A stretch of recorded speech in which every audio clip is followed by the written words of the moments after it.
మా పులి బయటకు వస్తుందని బిడ్డ మా పులులు ఫోన్ పట్టుకొని సిద్ధంగా ఉన్నారు. ఫోన్లు వేసి ఫోన్లో పెట్టి పొంద పెడతాం.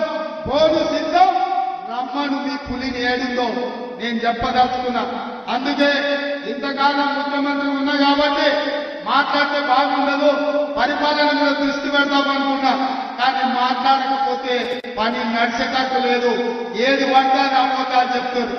అభ్యర్థులను మారిస్తే మేము ప్రభుత్వం వచ్చేదని మేము అదే చెప్తున్నాం రా నాయన. మీ కుటుంబాన్ని మార్చితే తప్ప తెలంగాణకు మేలు జరగదని. మార్చాల్సింది మిమ్మల్ని. సిద్దిపేట మారవాలి, సిరిసిల్లలో మారవాలి, గజ్వేల్లో మారవాలి. కామారెడ్డిలో పొడుస్తా పీక్తా అన్నాడు. నేను వస్తున్న బిడ్డ నిన్ను ఓడగొట్టాను. మోడీ వేరు, కేడీ వేరు కాదు, రూపాయలు మాత్రమే వేరు. వాళ్ళు ఇద్దరు ఒకటే. నాన్నకి బొమ్మ బొత్సు లాంటి వాళ్ళు. రేపు అప్పు తప్ప ఒకటో రెండో ఏం చేయాలి తెలిసిన ఢిల్లీకి పోయి మళ్ళీ మోడీకి ఇస్తాడు. ఎందుకంటే మారుపేరగాడు. కేసీఆర్ తెలుసు కదా, మారుపేరగాడు. ఈయన ఒక రూపంలో జమ చేస్తాడు, ఢిల్లీకి పోయి ఒక రూపంలో అమ్ముకుంటాడు. మోడీ కేసీఆర్ వేరు వేరు కాదు. మోడీ మనిషే, మోడీ తాతలాగే ఈ కేసీఆర్. ఇవాళ మా క్రిస్టియన్ మైనారిటీ, ముస్లిం మైనారిటీ, తెలంగాణ ఉద్యమకారులకు విజ్ఞప్తి చేస్తున్నా. కేసీఆర్ వాడి ప్రతి ఓటు పరోక్షంగా మోడీకి అవుతుంది. బీఆర్ఎస్ చేసే ఓటు మూసి లేచినట్టు అవుతుంది.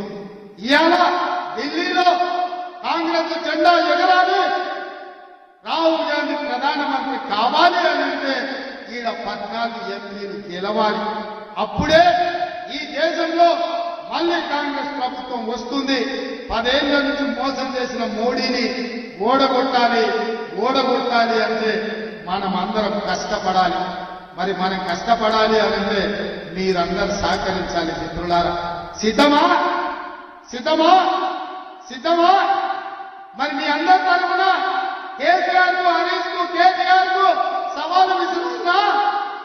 వచ్చే వారం నుంచి మొదలు పెడతామా? మొదలైనా కేసీఆర్ కాస్కో నీ ఆట మొదలైంది. కొన ఊపిరితో ఉన్నావు.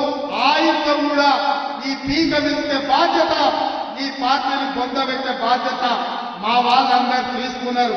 ఇదే కాదు, మీకందరికీ చెప్తున్నా, మనం ఇచ్చే 6 గ్యారెంటీలు అమలు చేయడానికి గ్రామ గ్రామంలో 5 మంది ఇందిరమ్మ కమిటీలు వేస్తాం.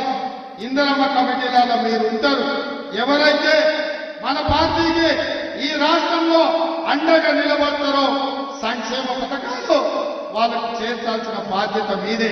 అందుకే ఇంత ఓపిక ఈ రోజు వచ్చి ఇక్కడ కూర్చొని ఈ సభను విజయవంతం చేసిన మీకందరికీ మనస్ఫూర్తిగా ధన్యవాదాలు తెలియజేస్తూ సెలవు తీసుకుంటున్నా.